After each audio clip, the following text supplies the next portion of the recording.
तो दोस्तों एक और नेगेटिव खबर लेकर मैं आपके सामने आया हूं। पता नहीं इस समय ज्यादातर खबरें नेगेटिव ही क्यों आ रही है।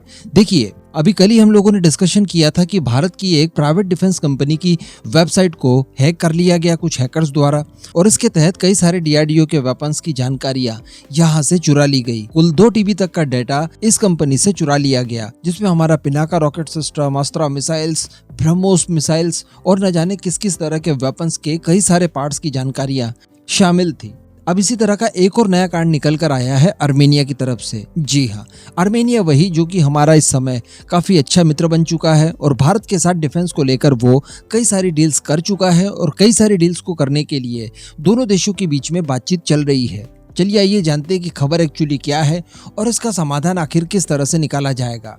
तो दोस्तों देखिए, कोई भी देश जब आपको अपनी प्राइम टेक्नोलॉजी देता है तो आपको भी उसको आश्वस्त करना होता है कि आपके पास ऐसा इकोसिस्टम है जिसके तहत आपको दी गई वो समस्त टेक्नोलॉजीज काफी ज्यादा सेफ रहेंगी और उसके संबंधित किसी तरह की कोई जानकारी बाहर लीक नहीं होगी, क्योंकि हथियारों को लेकर कई सारी सेंसिटिव जानकारियां अगर दूसरे देशों तक या आपके दुश्मनों तक पता चल जाती है तो ये आपके लिए काफी ज्यादा भयानक चीज हो सकती है, क्योंकि इस तरह से सीक्रेट जानने के बाद आप उन हथियारों के तोड़ निकाल सकते हैं। अब आप भारत का एग्जाम्पल समझ सकते हैं कि जैसे ही S-400 भारत की तरफ से खरीदा गया रशिया के साथ, उसके बाद हम लोगों ने खबरें सुनी कि अब अमेरिका भारत को शायद F-35 नहीं देगा, क्योंकि इस तरह से F-35 के कई सारे सीक्रेट्स रशिया तक पहुंच सकते हैं via S-400।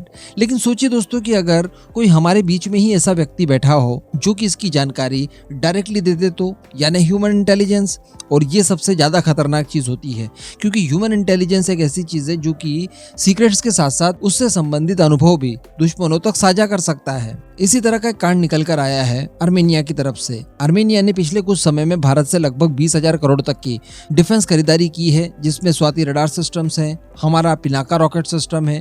Pinaka rocket system के लगभग सभी वेरिएंट उसे प्रोवाइड करवाए गए हैं, कई सारी मिसाइलें हैं। तो इन सब चीजों को लेकर जासूसी वहां पर हो रही थी और ये जासूसी विगत 2021 से हो रही थी। हालांकि इतने पुराने समय से हमें ज्यादा कोई दिक्कतें नहीं गई होंगी, क्योंकि उस समय तक आर्मेनिया के पास केवल स्वाति रडार सिस्टम था। लेकिन इस समय काफी ज्यादा ऑर्डर्स प्लेस किए गए हैं आर्मेनिया की तरफ से और भारत ने कुछ हद तक तो हथियार डिलीवर्ड कर ही दिए होंगे। तो इन सब को लेकर जानकारियां लीक होने की बातचीत यहाँ पर कही जा रही है। बताया जा रहा है कि आर्मेनिया की सेना के अंदर एक ऑफिसर पाया गया है, उसे पकड़ लिया गया है। एक्चुअली उसके ऊपर आरोप है कि उसने आर्मेनिया की सेना से संबंधित और उनकी सेना द्वारा इस्तेमाल किए जाने वाले हथियारों संबंधित कई सारी जानकारियां जुटाकर दुश्मनों तक प्रोवाइड करवाई है। अब यहाँ पर आप समझ सकते हैं कि वो दुश्मन कौन हो सकते हैं टर्की और अजरबैजान के अलावा, क्योंकि इन दोनों देशों की आर्मेनिया से बिल्कुल नहीं पटती। अभी 2020 में हम लोगों ने देखा कि आर्मेनिया अजरबैजान के बीच में तो एक भीषण युद्ध भी हुआ था और इन्हीं दो देशों को काउंटर करने के लिए आर्मेनिया भारत से अलग अलग तरह के हथियार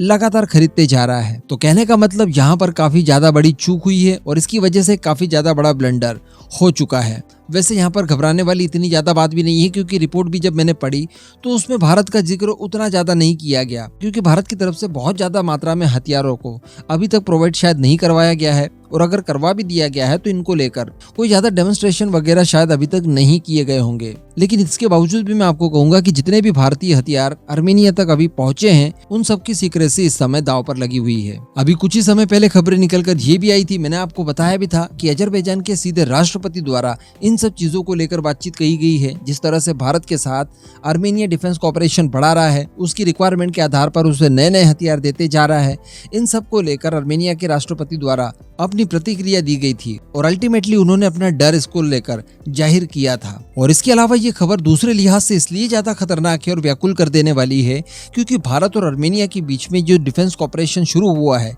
ये अभी खत्म नहीं हुआ है या पूरा नहीं हुआ है। इसे अभी खत्म या पूरा होने में काफी समय लगेगा, इवन ये दशकों तक यूं ही चलता रहेगा। कुछ ही समय पहले मैंने आपको बताया था कि भारत की तरफ से प्रलय बैलिस्टिक मिसाइल भी आर्मेनिया को दी जानी है। आर्मेनिया अपनी उन टैक्टिकल बैलिस्टिक मिसाइल्स को रिप्लेस करना चाहता है जो कि आर्मेनिया ने रशिया से खरीदी है। उसके बजाय वो प्रलय बैलिस्टिक मिसाइल का इस्तेमाल करेगा दुश्मनों के खिलाफ। इसके अतिरिक्त जो हमारा MRSAM है, जो बराकेट के आधार पर बनाया गया है, उसको भी आर्मेनिया खरीदने वाला है। ब्रह्मोस मिसाइलें इन फ्यूचर जा सकती है, आकाश एयर डिफेंस सिस्टम है। तो कहने का मतलब हमारी काफी ज्यादा प्राइम टेक्नोलॉजी आर्मेनिया के पास जाने वाली है। अगर इसी तरह की चीजें वहां पर चलती रही तो ये भारत के लिए चिंता का विषय बन सकता है।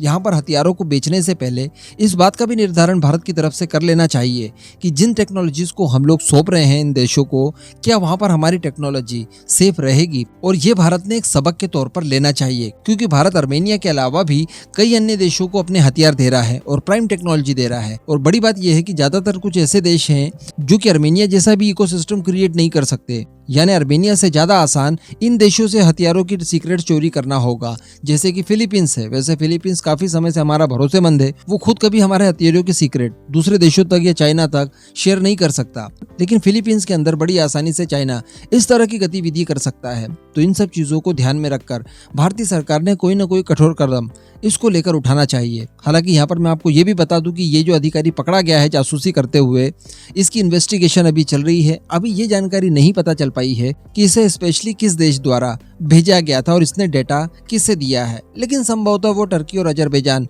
ही होंगे। अब इस पूरे मुद्दे पर दोस्तों आपका क्या मानना है, नीचे कमेंट करके जरूर बताइएगा।